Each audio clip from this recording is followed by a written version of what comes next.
गड़िला माँ विरजांक सिंह ध्वज रथ आसुची दशहरा चलचंचल जाजपुर सुओ छुटुची हजार हजार भक्तंकर विरजा क्षेत्र जाजपुर शोभा पाउछंती दंडायमान सिंह ध्वज रथ एही रथ नवमी पर्यंत गड़िबार प्रथा थिबा बेले आज आश्विन मास 28 दिन प्रतिपदा तिथि गुरुवार दिन रात्र 9 घंटिका 20 मिनिट समय भक्त मानक द्वारा आरंभ होईछि रथ टणा। माँ विरजांक रथ दांडरी सिंह ध्वज रथ को सिंह द्वारा सम्मुखरु टाणी टाणी नहीं पूर्व उत्तर कोण में रखिथिले भक्त माने। आज अपराह्न समय रथ मंडपरे रथ प्रतिष्ठा कार्य रीतिनीति अनुसार संपन्न हेबा परे माँ विरजांक विजय प्रतिमा को एक सुसज्जित विमान रे मां श्री अंग लागि सेवायत माने रत्न सिंहासनरु घंटा वाद्य बुंदीफी छता तरास आरसा बाड़ी प्रभृति बजाई रथ को रीतिनीति अनुसार पूजा करबा परे विजय प्रतिमा रथ सिंहासन रे रथारूढ़ होइतिले। रथ दाण्डे उपस्थित थिबा हजार हजार भक्त माने टाणी नहीं सिंह ध्वज रथ को बुधवार रात्रि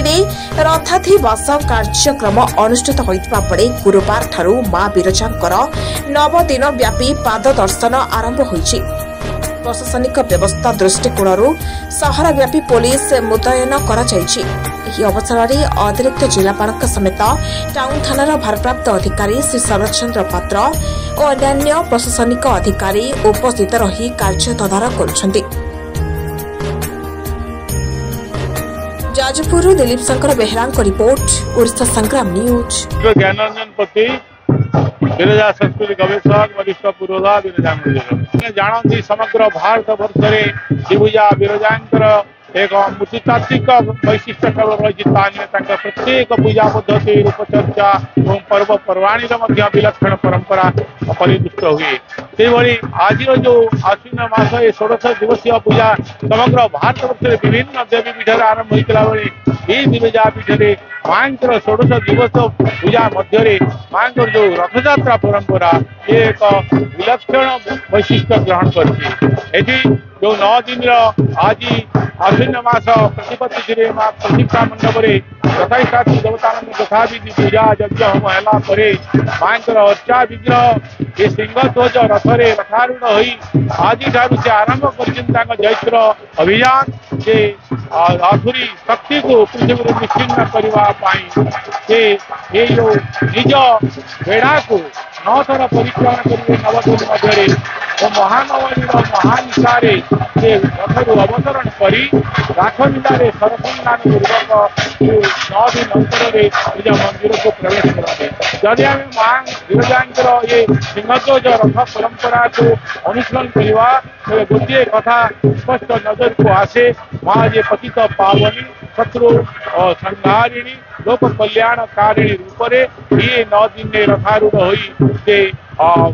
दैत्य मान को निधन करने सांवत्सरिक अभियान यही अवसर में जी माँ को रथारूढ़ अवस्था दर्शन करते से एक सौभाग्यर अधिकारी होता पौराणिक निर्देश रही शरत काले तावकाश रथस्था गिरिनंजनी रथस्थान स्वांग प्रपश्यन्ति नते निरयगामिन तेणु यही अवसर में मु समस्त श्रद्धालु भक्त वृंद को निवेदन करी लोक कल्याणकारिणी माँ को यही अवसर में रथ रज्जु आकर्षण करने सहित रथारूढ़ अवस्था दर्शन कले ये कली जुगर ये पापतापरू मुक्त हो माँ दैवी कृपा लाभ करने संदेह अवकाश ना। अंशुमान सतपति मैनेजिंग ट्रस्टी कम सब कलेक्टर प्रशासन तरफ आम समस्त व्यवस्था करूँ। आज रथ यात्रा आरंभ होती 9 दिन व्यापी चलो एवं रथ टणा जमती शांति श्रृंखला सहित हेब से पुलिस व्यवस्था एवं बैरिकेडिंग व्यवस्था जमी भक्त मैंने शांति श्रृंखला सहित जाकि माँ को दर्शन करें एवं बाकी सब जहाँ आनुषंगिक व्यवस्था अच्छी से सब कराई सब वर्गर सेवायत हूँ कि आमर पुरोधा मैंने हूँ समस्त को लेकिन आम मीटिंग करूँ समस्त सहित कोऑर्डिनेशन रखिकी आम जमी ए वर्ष रथ यात्रा आ पूजा शांति श्रृंखला सहित हेब समस्त व्यवस्था कर।